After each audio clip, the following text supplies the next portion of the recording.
Thank you very much, Will. I'm pleased to have the opportunity to contribute to this project. I will start with some historical background about the field of North Korean, or in general, Korean studies in Poland. The field of Korean studies in Poland has its origins in the 1950s, emerging as a distinct area of academic research within the broader political context of the Cold War. The People's Republic of Poland was the third country in the world after the Soviet Union and Mongolia to establish diplomatic relations with the Democratic People's Republic of Korea. And until 1989, Poland maintained diplomatic relations exclusively with North Korea. And Polish belonging to the socialist camp meant that for decades, Korean studies in Poland developed in collaboration with North Korea. For example, the North Korean lecturers taught Korean language at the University of Warsaw. But it is also noteworthy that the field of Korean studies as a standalone discipline emerged only in 1983. So it's quite new. Prior to this, Korean was taught as one of the languages for students of sinology and Japanese studies. And the older generation of Polish scholarship on North Korea, the majority of whose authors are now deceased, benefited from Poland's relatively close political relations with North Korea until 1989.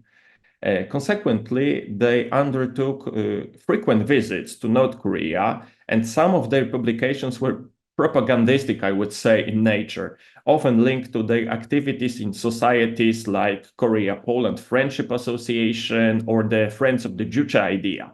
In the new political environment after 1989, contacts between Poland and North Korea were severely restricted at many levels.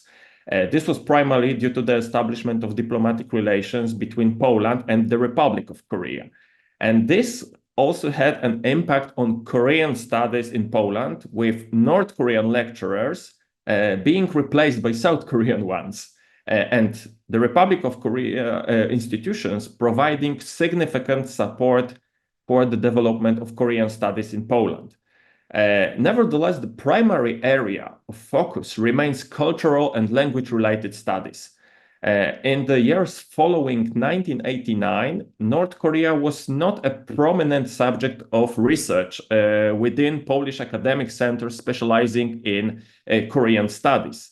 And the level of interest in North Korea, both before and since that period, has been predominantly observed among scholars engaged in other fields of research. And to the best of my knowledge, there is no researcher in Poland whose work is solely focused on North Korean studies.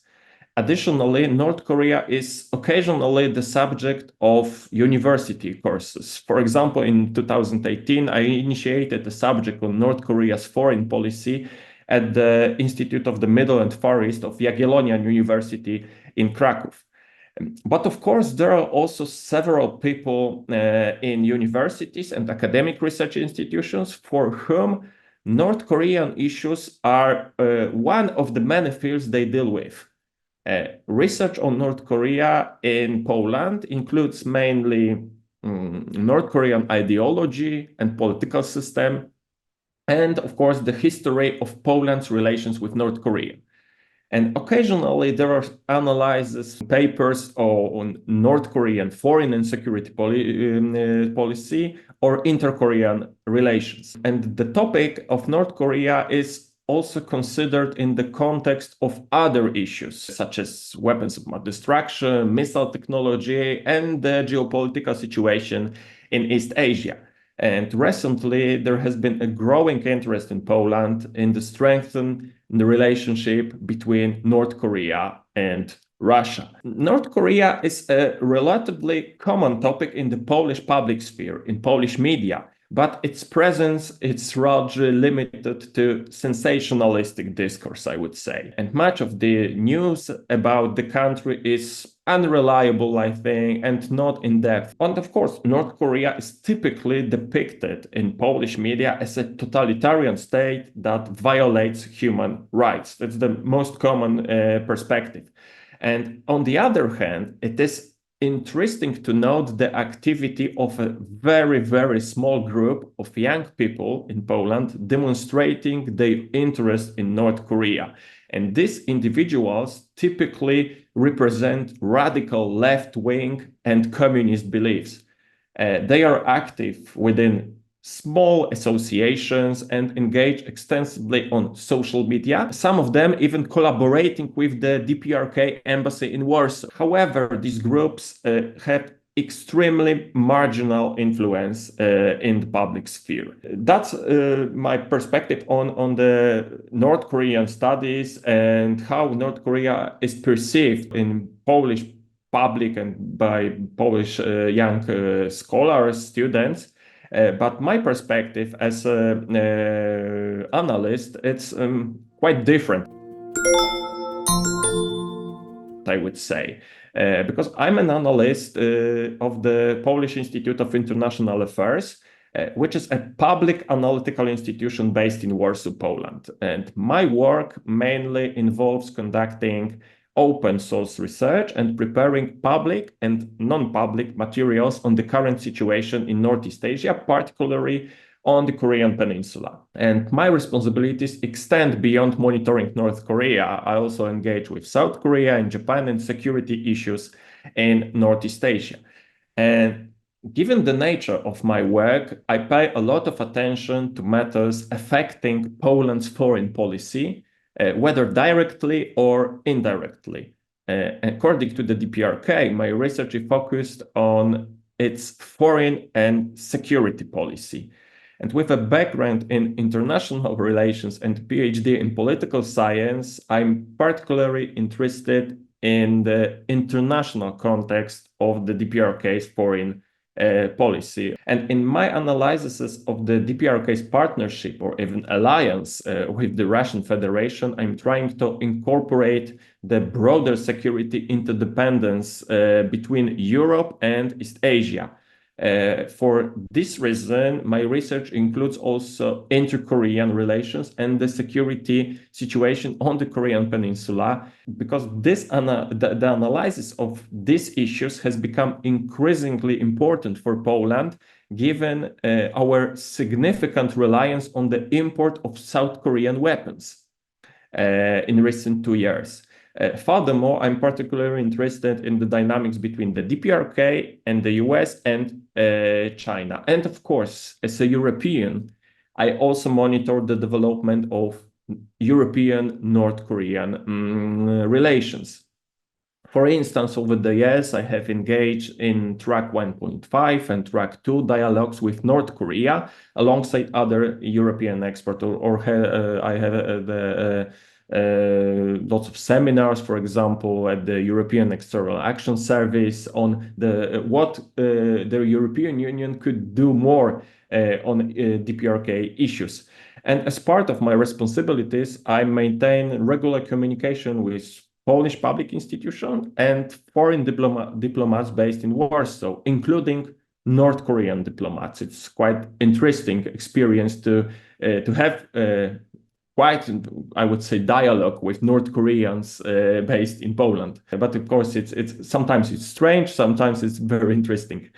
And because of my interest on the prospects of the European North Korean relations, I would like also to share my few insights on these issues, because it's very interesting that the 26 member states of the European Union maintain diplomatic relations with the DPRK.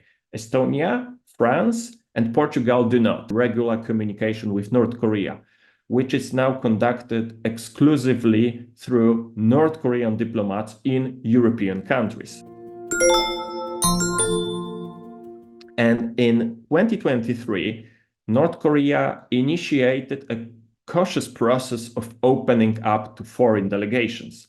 This prompted some European countries to initiate discussions with the DPRK regarding the possible return of diplomats to Pyongyang as soon as possible.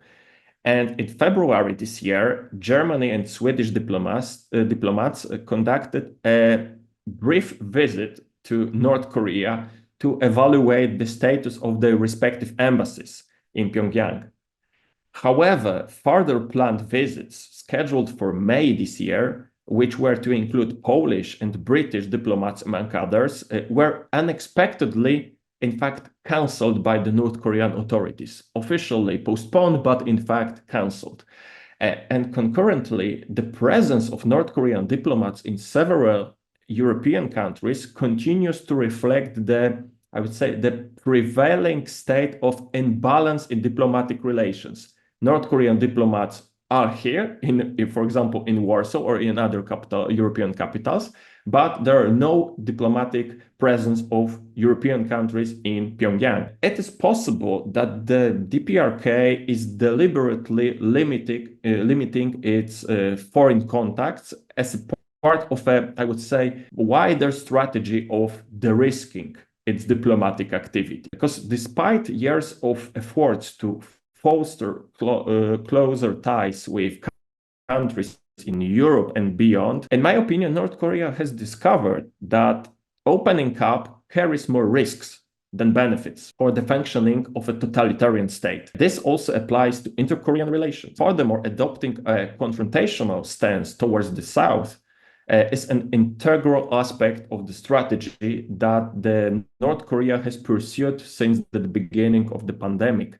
This strategy is designed to counter the influence of external factors, such as, for example, South Korean popular culture within the North Korean society. And the future of North Korean relations, European-North Korean relations, depends on, I think, only on the willingness of the North Korean authorities to maintain and develop them. For me, it seems unlikely that the DPRK would view European countries as a desirable guest in the current circumstances, unfortunately.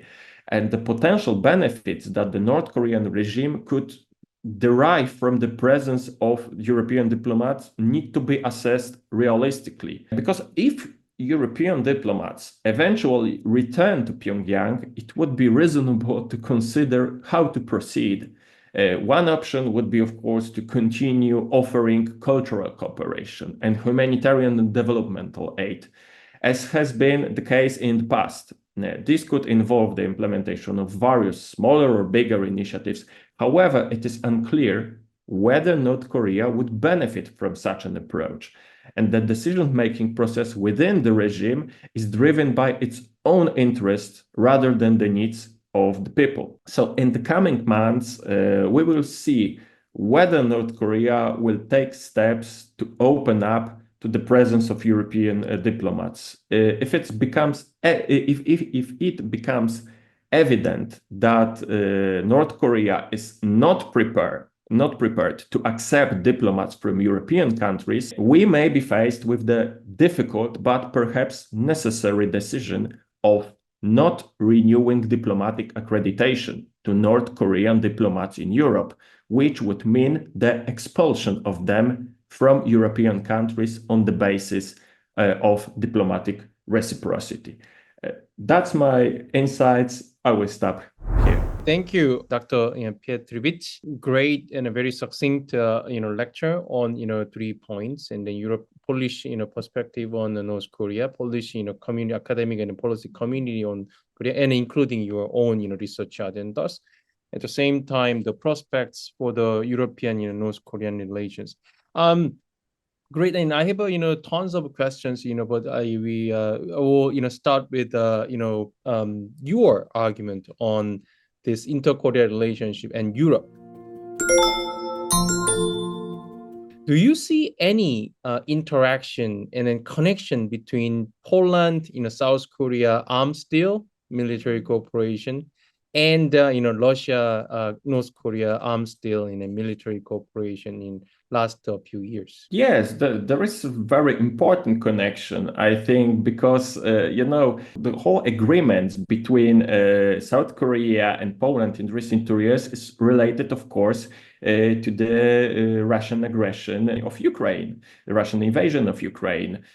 So it's quite natural that the foreign policy of Russia is very important for foreign policy of Poland. And we have the situation in which South Korea supports massively Ukraine, but without directly military support. Yes. So it's two different perspectives. And I think, I think that South Korea has certainly skillfully used the war in Ukraine as an opportunity to boost its arms exports. There are many signs that the consequences of Russia's aggression against Ukraine are far-reaching for NATO, including the countries on the alliance eastern flank, especially Poland. And this is prompting Poland to invest heavily in armament to deter possible Russian aggression against Europe in the coming years.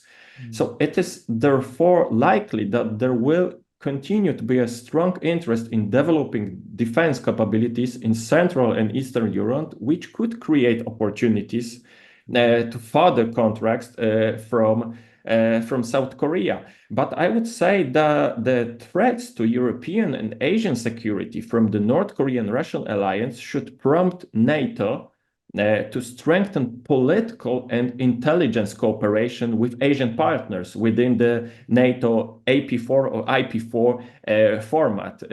Russian-North Korean cooperation, for example, should be, in my opinion, a permanent topic in the political military dialogue between Poland and South Korea. So the connection is very obvious from our perspective, but I would say that it's if you are interested in deals on buying weapons, on establish the defense industry cooperation. It's not only about it's not a trade, for example, smartphones, or it's very close related to the security policy.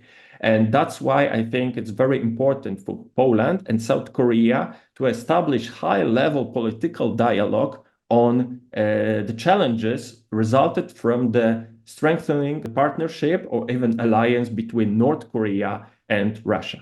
Good point, Dan. Thank you. Well, and then yeah, I think totally agree with you. I think it's Poland and then South Korea. South Korea and Poland need to establish, high level, dialogue on this, more like very complex interaction between European, Ukraine theater and then, North Korea, Northeast Asian or, Indo-Pacific, theater, from the security point of view. I totally agree. Okay, thank you so much. Very informative and at the same time very logical answers to my question. Okay, thank you so much.